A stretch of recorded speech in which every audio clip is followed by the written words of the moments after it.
Chaque matin, au moment de partir en mer, Asdiop partage le même rituel avec son équipage.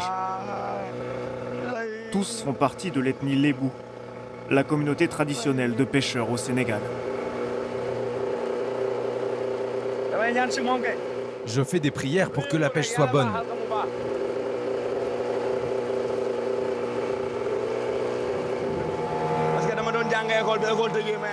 Quand j'étais petit, je partais à la pêche avec mes grands frères pendant les vacances. On allait en mer ensemble. Et à la rentrée, je retournais à l'école.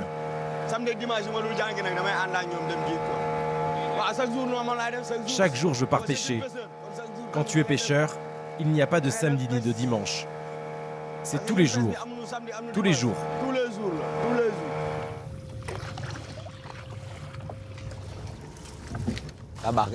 Dépêche-toi de remonter le filet. Espérons que la pêche soit bonne.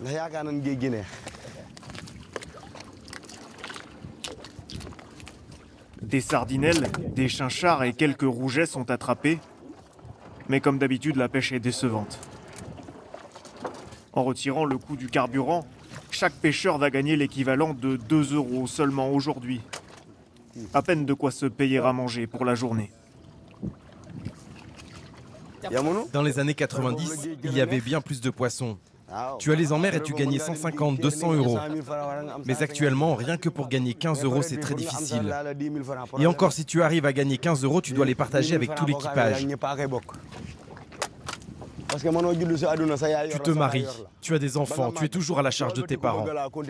Mieux vaut mourir que de vivre cette vie-là. J'ai pris ma décision. À la prochaine opportunité de quitter le pays, je pars. Si je vois une pirogue, je m'en vais. Je suis prêt.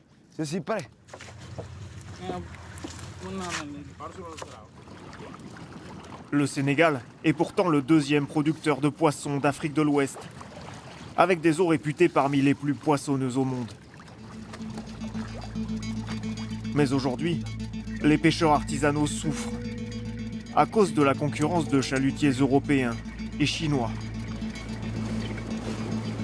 Bon nombre d'entre eux, comme As, n'ont qu'une idée en tête: rejoindre clandestinement l'archipel espagnol des îles Canaries, la porte d'entrée de l'Europe la plus proche du Sénégal, 1500 km plus au nord. 6 jours de navigation dans le meilleur des cas, sur l'une des routes migratoires les plus dangereuses au monde. Les embarcations, souvent surchargées, voguent en haute mer pour éviter les gardes-côtes. Elles bravent le mauvais temps, risquent la panne moteur ou le naufrage et traversent une zone géographique dépourvue de tout service de secours. Malgré ces dangers, plus de 30 700 migrants sont arrivés aux Canaries cette année. Un record. Tous rêvent d'une vie meilleure en Europe.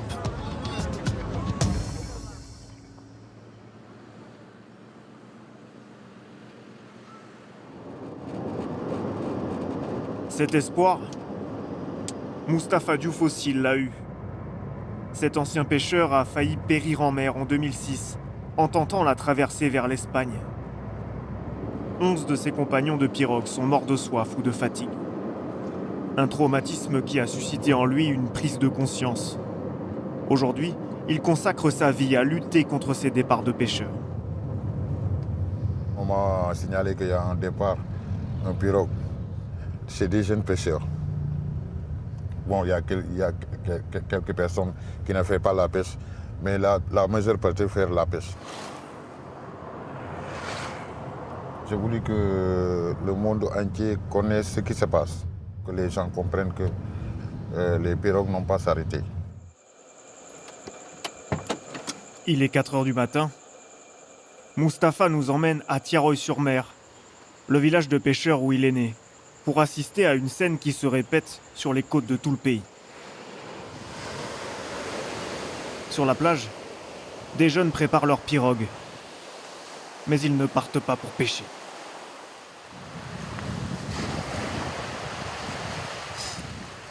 Les candidats à la migration, ils vont partir sur le grand pirogue pour partir vers les Canaries. Mais les gens le connaissent très bien, les gens le savent très bien. Tout le monde le sait. Beaucoup de gens viennent ici payer leur argent pour partir aux îles du Canet parce que c'est un point de départ.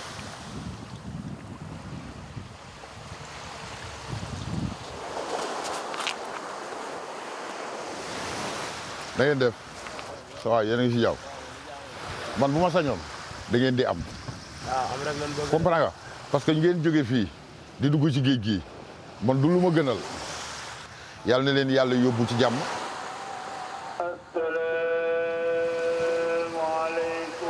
Ces petits équipages discrets partent chercher des migrants sur plusieurs plages des environs et embarqueront ensuite dans une grande pirogue, comme celle-ci.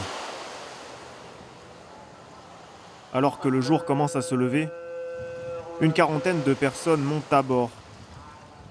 Parmi eux, plusieurs pêcheurs, mais aussi des hommes avec des sacs à dos et plusieurs enfants. Ils emportent des sacs de riz et des bidons d'eau. Ce qui l'attend, on le sait très bien, c'est le danger.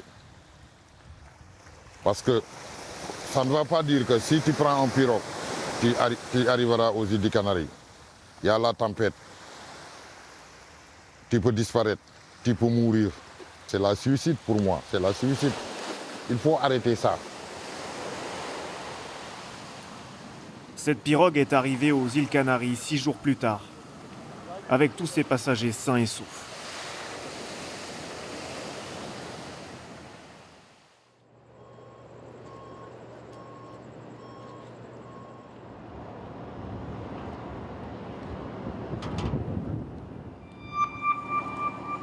Pourtant, beaucoup n'arrivent pas à destination. Ce patrouilleur de la marine sénégalaise rentre au port de Dakar avec 416 migrants à bord. Il a intercepté 2 pirogues surchargées.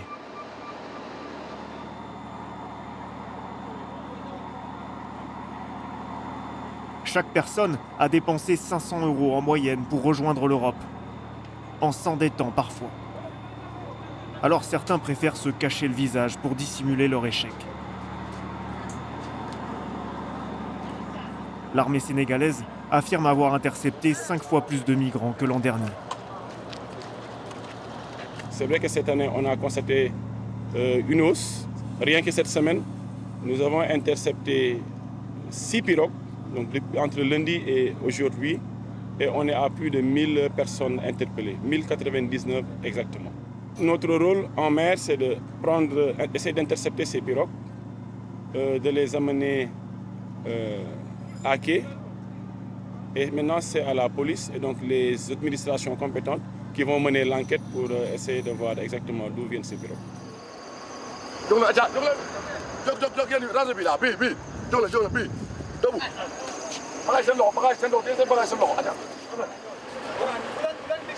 Les policiers vont auditionner ces candidats à l'émigration au commissariat pour déterminer qui sont les organisateurs. Les simples passagers, considérés comme des victimes par les autorités, seront relâchés le soir même.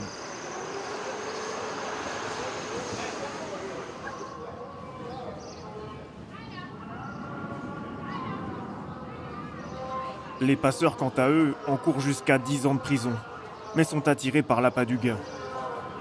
Au Sénégal, ce sont les pêcheurs qui gèrent le trafic de migrants, en petits réseaux informels. C'est le cas de cet homme d'une quarantaine d'années qui nous a donné rendez-vous sur un toit, à l'abri des regards. Il accepte de parler uniquement sous couvert d'anonymat, car il a déjà envoyé 2 pirogues de 90 migrants vers les Canaries. Une opportunité, selon lui, de compléter ses revenus. Le rendement de la pêche diminue de plus en plus. On ne trouve presque plus rien.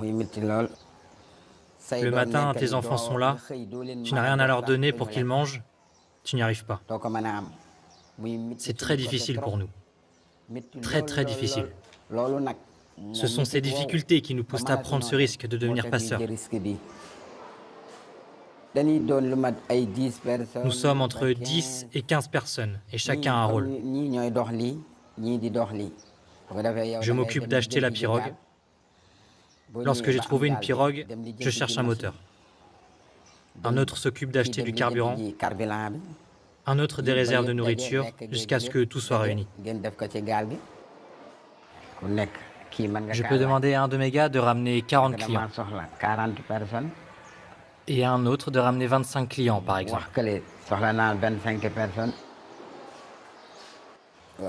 Si tout fonctionne bien, je gagne environ 11 000 euros. J'ai la conscience tranquille parce qu'on est des pêcheurs. On maîtrise la mer, rien ne peut nous inquiéter.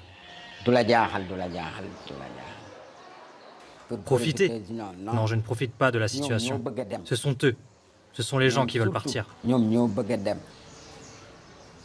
Ce passeur nie toute responsabilité morale en cas d'accident.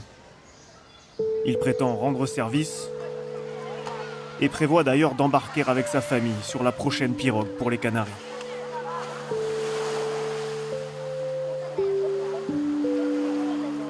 Il y a encore une dizaine d'années, une personne sur 5 vivait de la pêche artisanale au Sénégal.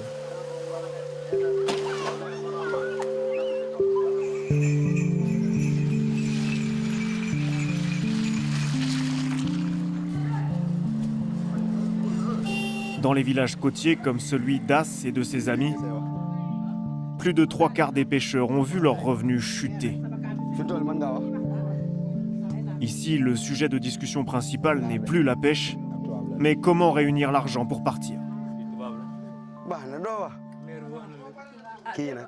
Pour que les jeunes partent, leurs mamans vendent leurs bijoux, leurs objets de valeur. D'autres vont aux prêteurs sur gage pour pouvoir partir.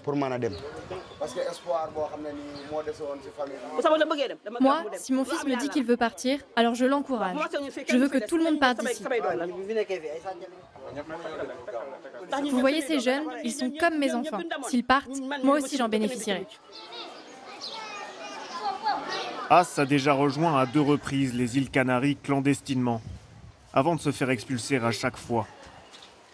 Malgré ses échecs, il reste déterminé à partir.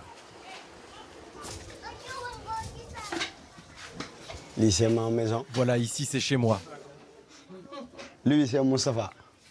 Lui, c'est Mustapha, c'est mon fils. Voici ma femme. Et elle, c'est ma fille, Awa. C'est bientôt l'heure du déjeuner. Au menu ce midi, riz sauce tomate. Ironie du sort, cette famille de pêcheurs n'a pas de quoi s'acheter de poisson. Tu ne peux pas être un lébou, maîtriser la mer, pêcher et vendre des poissons, et te retrouver maintenant sans poisson pour manger.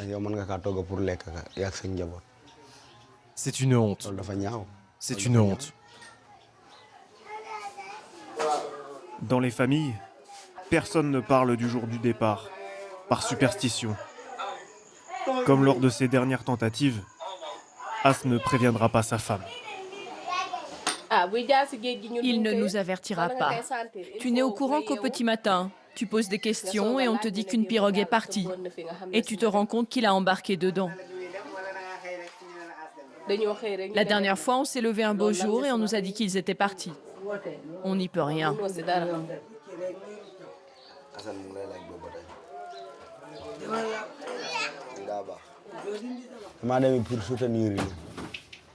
Je pars parce que je veux les aider. Si je réussis à aller en Espagne, que je trouve un travail et que je gagne de l'argent, j'enverrai mes enfants dans les bonnes écoles à l'étranger. Je veux qu'ils aient un avenir meilleur. C'est ça mon rêve. Donc les laisser ici pour partir travailler, ce n'est pas une honte. Je le fais pour eux.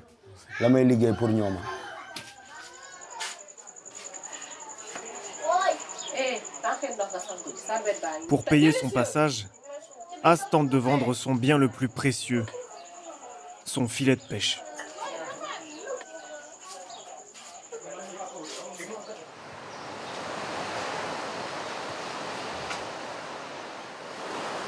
Pour comprendre pourquoi il y a de moins en moins de poissons dans les eaux sénégalaises, il faut suivre Abdoulaye Ndiaye, le responsable de la campagne Océan de l'ONG Greenpeace.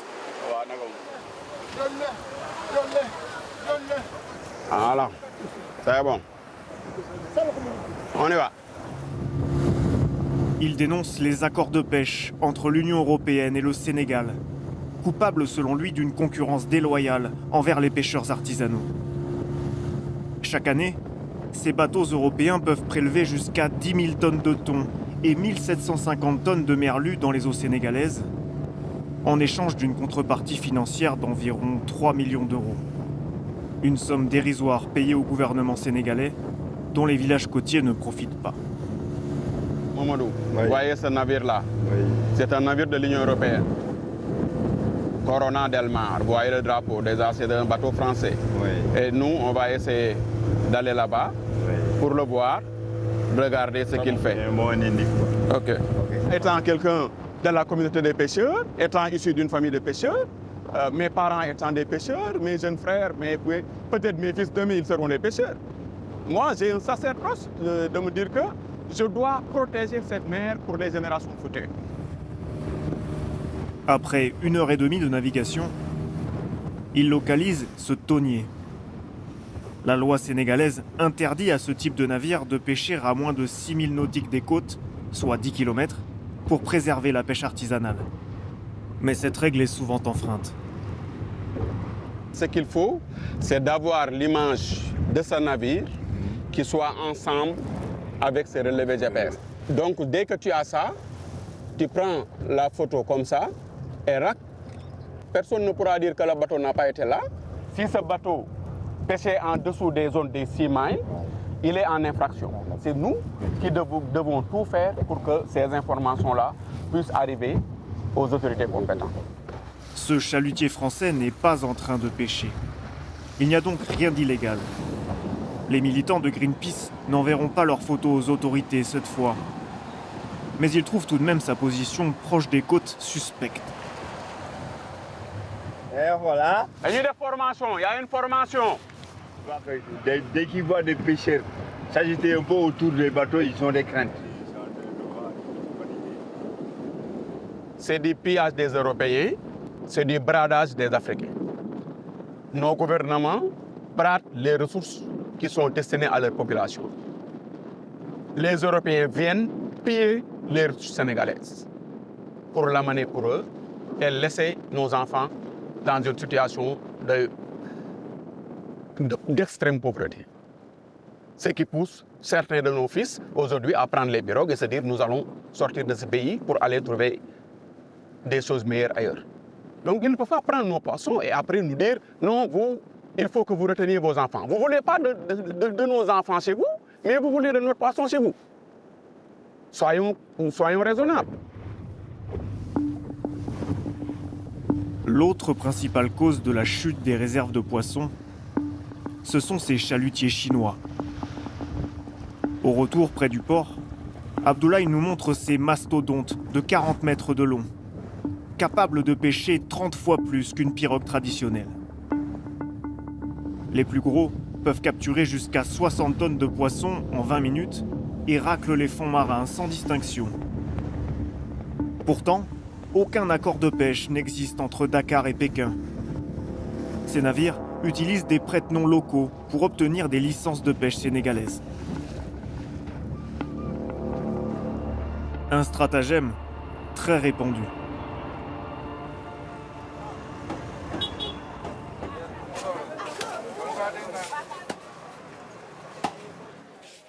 Dans son bureau, Abdoulaye Ndiaye dispose d'un document officiel qui illustre ce manque de transparence.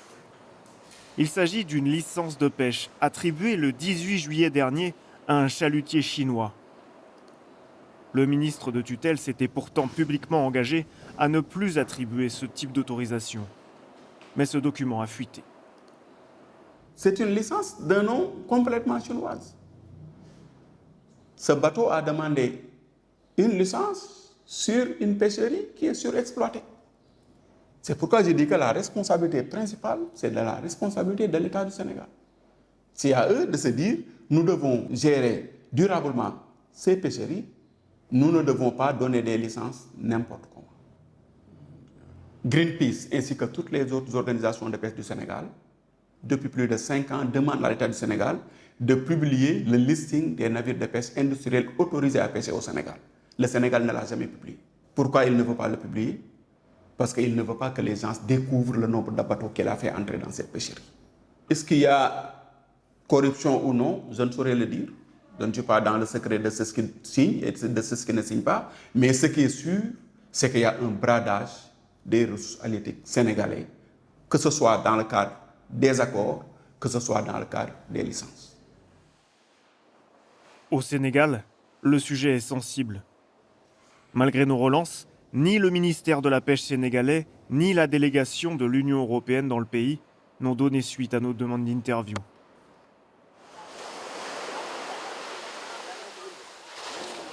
Face à cette hypocrisie des autorités, quelques militants se battent pour enrayer la crise migratoire. C'est le cas de Moustapha Diouf, qui nous avait montré un départ de pirogue clandestine. Chaque jour, il parcourt les plages pour tenter de convaincre la jeunesse de rester au Sénégal. Je connais tous ces jeunes qui sont ici. Bientôt, ils auront 30 ans, d'ici 10 ans. Ils vont marier. Ils vont construire des maisons, vouloir construire des maisons. Ils vont fonder des familles. Si toutes les jeunes prennent des pirogues, partir aux îles des Canaries, mais qu'est-ce qui reste ici pour développer le Sénégal? Qui restera? Qui restera dans le pays pour développer le Sénégal?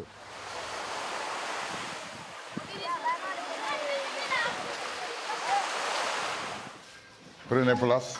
Venez les gars. Moustapha a créé une association qui propose à ces jeunes des formations gratuites. Vraiment, on est très content de vous voir.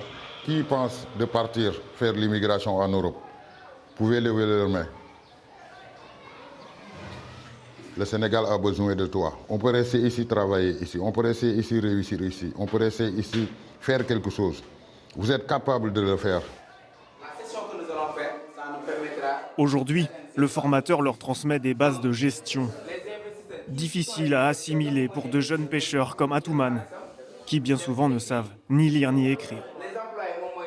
Quelles sont ces qualités-là? La première chose, c'est quoi? Il y a la confiance en soi, mais c'est la discipline. Ces 3 tentatives pour rejoindre les Canaries ont échoué, mais il s'accroche à son rêve en regardant les vidéos de ceux qui ont réussi.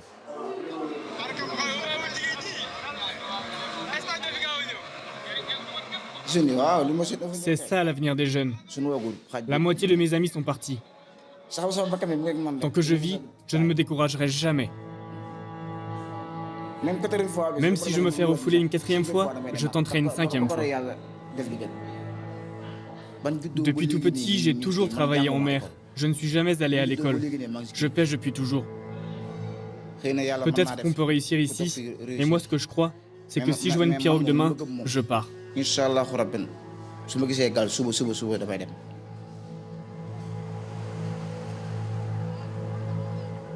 Ces 5 dernières années, plus de 7000 personnes seraient mortes pendant la traversée entre le Sénégal et les îles Canaries.